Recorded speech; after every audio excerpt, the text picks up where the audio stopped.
Hello friends, आज हम किस प्रकार परफॉर्मा 6 माध्यमिक शिक्षा बोर्ड अजमेर सेंट्रल बिल के अंदर तैयार करना है वो हम सीखेंगे किस प्रकार से तैयार करना है। सबसे पहले हमें माध्यमिक शिक्षा बोर्ड की साइट पर जाना है और अकाउंट्स जो सेक्शन है उस पर क्लिक करेंगे। उस पर क्लिक करेंगे तो हमारे पास एक विंडो खुलेगी अलग से। उस विंडो के ऊपर सेंट्रल बिल एंट्री 2025 वो ऑप्शन पे क्लिक करेंगे तो हमारे पास एक अलग से एक विंडो खुलेगी। उस विंडो पे हमें पहले निर्देश दिए जाएंगे कि किस प्रकार से हमें ये बिल ऑनलाइन करने हैं। बिल ऑनलाइन करने के लिए हमें पहले परफॉर्मा 6 है वो तैयार करना है। उसका हमें रूम चार्ट जो भी हमारे एग्ज़ाम के दिनों में हमने जो भी रूम यूज़ किए उनकी संख्या है, उनके बच्चों की संख्या है, उनकी स्ट्रेंथ है, वो हमारे पास पहले एक कच्चा परफॉर्मा हमारे पास एक रफ परफॉर्मा तैयार कर लेंगे तो इसको फिल करना आसान हो जाएगा।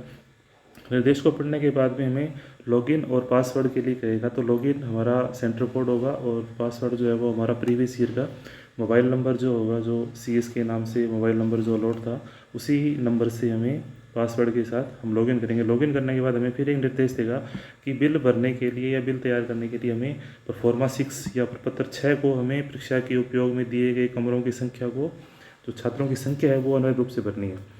किस प्रकार हमने कमरों को यूज़ किया, हमारे जो रूम्स की संख्या थी और उस रूम में प्रत्येक रूम में कितने बच्चे हमने मैक्सिमम स्ट्रेंथ के साथ हमने बिठाए वो हमने इसमें फिल करनी है। उसके बाद ही हमारे वो बिल जो है ऑनलाइन होंगे। हम यहाँ पर एडिट बिल फिलिंग न्यू इस पर क्लिक करेंगे तो हमारे पास एक अलग से विंडो खुलेगी जहाँ पर हमें ये निर्देश दिया जा रहा है कि परीक्षा दिवस में उपयोग किए गए छात्र संख्या के अनुसार उपयोग में किए कक्षों की संख्या को दी जानी है। तो हमारे पास यदि एक छात्र संख्या 1 से 25 है तो हमें कितने कक्ष काम में लिए, तो यहाँ हमारे पास एग्ज़ाम डेट के बाद हमें number of seating student seating range, मतलब कि हमने उस रूम में कितने कमरे यूज़ किए 25 की स्ट्रेंथ वाले, तो स्टूडेंट की स्ट्रेंथ आएगी 25 और हमारे कितने रूम थे 25 की स्ट्रेंथ वाले। तो ये स्कूल वाइज अलग अलग रूम्स यूज़ होते हैं, कईयों में 25 से ऊपर भी बच्चे बैठते हैं तो वहाँ पर हमें उनको अलग अलग एंट्री करनी है। भी हमें उस एग्ज़ाम के लिए पर्टिकुलर डे के लिए हमने 1 से 25 के स्ट्रेंथ वाले कितने रूम यूज़ किए, 26 से 50 वाले कितने रूम यूज़ किए और 50 से ऊपर के कोई यदि कमरे हमने यूज़ किए हैं, कोई हॉल यूज़ किया है तो उसकी संख्या हमें अलग से एंट्री करनी होगी। तो हमें डेट वाइज एंट्री करनी होगी। इसके साथ हमें एक ऑप्शन और दिया जा रहा है, जैसे 10वीं के पेपर जो होते हैं उसके अंदर एग्ज़ाम की जो डेट्स चेंज करनी है सिर्फ, और उस डेट को कॉपी करना है नेक्स्ट डेट के साथ। जो भी 6 पेपर हमारे 10वीं के हुए थे तो वहाँ पर हम एंट्री करते जाएंगे तो हमें एक ही बार ये इस कॉलम में एंट्री करने के बाद में उसे बार बार हम कॉपी करना पड़ेगा, बार बार हमें रूम्स की संख्या को एंटर नहीं करना पड़ेगा। जैसे मैंने यहाँ पर सेंटर के ऊपर जो संख्या थी वो हमने यहाँ पर फीड की है। तो जैसे 6-3 को जो हमारे 1 से 25 के 10 रूम यूज़ हुई, तो 7-3 को 1 से 25 की स्ट्रेंथ वाले बच्चों की संख्या के हमने 2 रूम यूज़ किए, मतलब कि हमारे पास अधिकतम 50 की स्ट्रेंथ वाले उस दिन हमारी संख्या जो 50 से कम थी तो हमने 2 रूम है वो यूज़ किए। यदि हमारे पास संख्या ज़्यादा है और रूम्स के अकॉर्डिंग हमारी जो एबिलिटी है सीटिंग की ज़्यादा है तो हमें यहाँ पर उसको डेट वाइज अलग अलग रूम्स के अकॉर्डिंग एंटर करना होगा।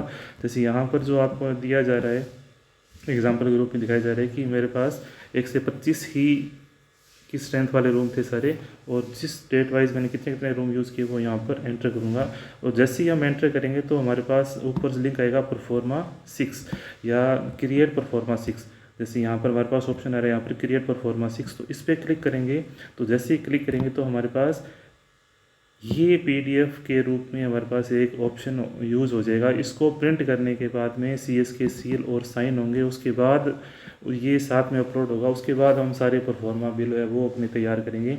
तो जैसे 6 तारीख को, 7 तारीख, 8 तारीख को 1 से 25 के हमने 10 रूम यूज़ किए, फिर 2 यूज़ किए, फिर 8 यूज़ किए। तो हमारे पास जो भी रूम्स के अकॉर्डिंग सही तरह जो ऑप्शन हमें दे रखा है उसके अकॉर्डिंग में कमरों की संख्या को यहाँ पर एंटर करना होगा।